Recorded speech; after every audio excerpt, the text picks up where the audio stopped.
पाप निकल कर भागेगा। अब उसको रहने की जगह चाहिए ना कहीं, कहाँ रुकेगा वो? कहा जो कुछ नहीं बोल रहा, ना हाथ उठा रहा है, ना कुछ, चुपचाप बैठो है, वहां जाकर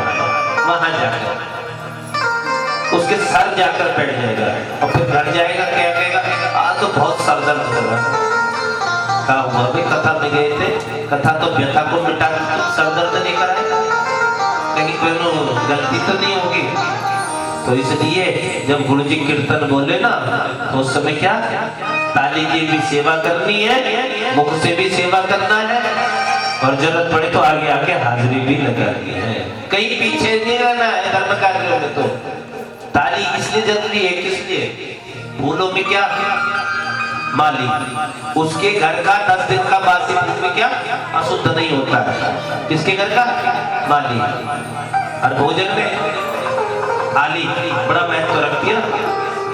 अगर प्लेट में हो तो पता लगा इधर उधर गिर भी रहा, तो थाली का बड़ा महत्व है। भोजन में थाली, और ससुराल में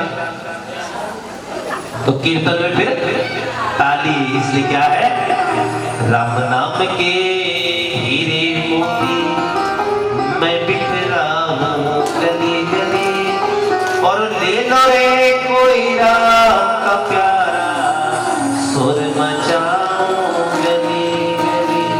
बोलो राम, बोलो राम, बोलो राम राम राम, बोलो राम, बोलो राम, बोलो राम राम राम।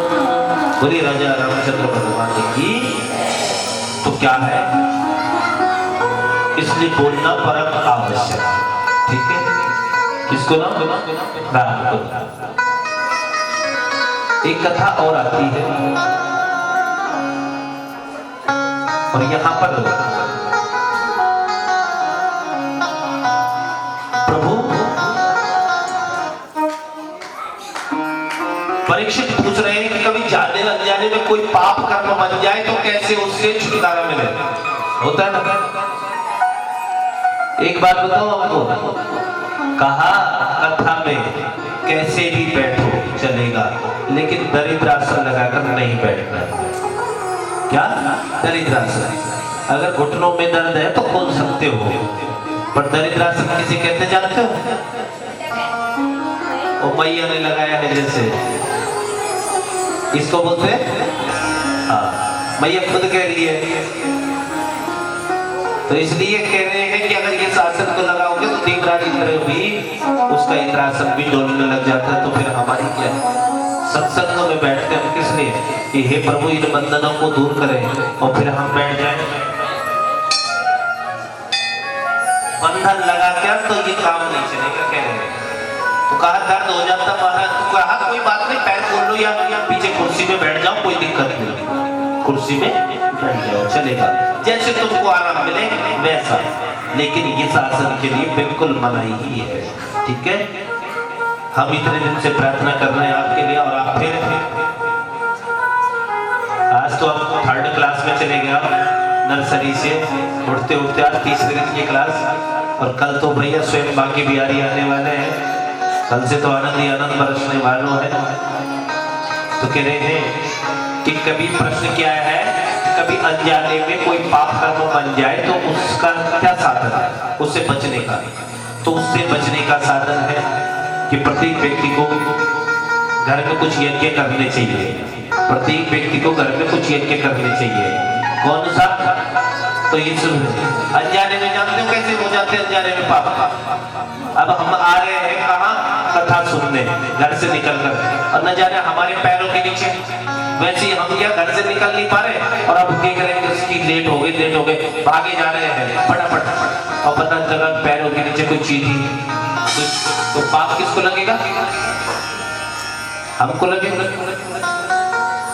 या कभी कभी क्या होता है कि जैसे मैं देखता हूँ कई लोग मुंह खोल देते हैं, इतने में मच्छर देखता आता है तुरंत, इतने देर में तो वो घुस जाता है, तो उसका पाप किसको लगा? हमको ही लगा। कई तरह इस तरह से कभी किसी के प्रति दुर्भावनाएं आना भी पाप लग जाता है। और कह रहे हैं सबसे बड़ा पाप तो तब लगता है जब हम किसी की बुराई करते समय वहां खड़े भी रहते हैं, तो सबसे बड़ा पाप तो उस समय बढ़ जाता है। आप नोटिस करना इस बात को, आज लिख ले जाओ और पूरे शास्त्रों को टटोल कर आज देखना। तो जब हम उससे, तो हमारा नेचर भी, हमारी एक्टिविटी भी सारी कुछ वैसी ही बननी शुरू हो जाती है। तो कहा इनसे मुक्ति का साधन, कहा इनसे मुक्ति का साधन ये है कि जब मॉर्निंग वॉक पे जाओ तो अपने साथ आटा लेकर जाओ। क्या लेकर जाओ? और आटा कहीं पेड़ों के नीचे कहीं थोड़ा थोड़ा डाल दो चींटियों को। तो एक तो इससे ये, दूसरा साधन है अतिथि कोई, अतिथि देवो भव, कोई तुम्हारे घर में अतिथि आ जाए तो वो क्या है, ईश्वर तुल्य है, तो उसको भगाओ मत, उसकी सेवा खातिरदारी करो बढ़िया से। पहले था अतिथि देवो भव, और अब क्या कहते हैं, अतिथि तुम कब जाओगे, कब जाओगे अतिथि, कब जाओगे। कोई तो हरिद्वार छोड़ के आ गया अपने अतिथियों को, कोई कहीं छोड़ के, लेकिन क्या भाव जो उत्तम था तो तब भाव उत्तम होना चाहिए, ठीक है। अगर देश काल परिस्थिति, तो कहने का तात्पर्य क्या है मेरा कि अतिथि देवो भव, मातृ देवो भव, माता में देवता का दर्शन करें। ये नहीं कि अपनी माता को गाली गलौज करें, आजकल के बच्चों को देखता हूं मैं, माता पिता का हमेशा सम्मान करना चाहिए। लेकिन आज मैं देख रहा हूं क्या स्थिति बन रही है। पहले होते थे पुत्र सुपुत्र, है ना, और अब पैदा होते क्या लड़के, क्या होते लड़के। कौन लड़के? जो लड़ झगड़ कर पिता की संपत्ति हड़प कर ले, वो लड़के मारा। अब वो होते हैं लड़ झगड़ करके, तो अब लड़के हो रहे। तो इसलिए और कह रहे हैं जो हम गौ का ग्रास निकालते, पहले रोटी गाय की और अंतिम रोटी कुत्ते की। तो इस तरह से कह रहे हैं कि अपने घर में इन सेवाओं को करें तो धीरे धीरे धीरे धीरे इसके मुक्ति का साधन भी मिलेगा। ठाकुर जी की क्या अनंत कृपा भी आपको मिलेगी। अनचाहे पापों से बचने का है। और एक पाप और बन जाता है अनचाहा, जब हम, कई लोग पहले लकड़ियों में भोजन बनाते थे, अब तो थोड़ा कम बन रहा है, पर फिर भी तो लकड़ी में भोजन बनाते समय भी लकड़ियों में कुछ कीड़े मकोड़े, तो उसका भी पाप बन जाता है। तो इन सब पापों से मुक्ति के लिए ये है, कहीं पर वृक्ष नहीं है तो वृक्ष लगाओ, वृक्ष लगाओ। तो इस तरह के कार्य को आप लोग करें। और सबसे बड़ा है हरि नाम, नाम संकीर्तन, हरि नाम संकीर्तन करो भैया। उसका संकीर्तन समस्त पापों को दूर कर देता है। उसका संकीर्तन जितना भी करो वो क्या कर देता है, पापों को दूर कर देता है। नाम में इतनी बड़ी ताकत है। एक राजा था जिसका नाम था अजामिल। अजामिल बड़ी शत्रुवत क्रियाएं करने लगा, बाद में गणिका को लिया आया, दुष्ट प्रवृत्ति हो गई, दुष्ट प्रवृत्ति हो गई।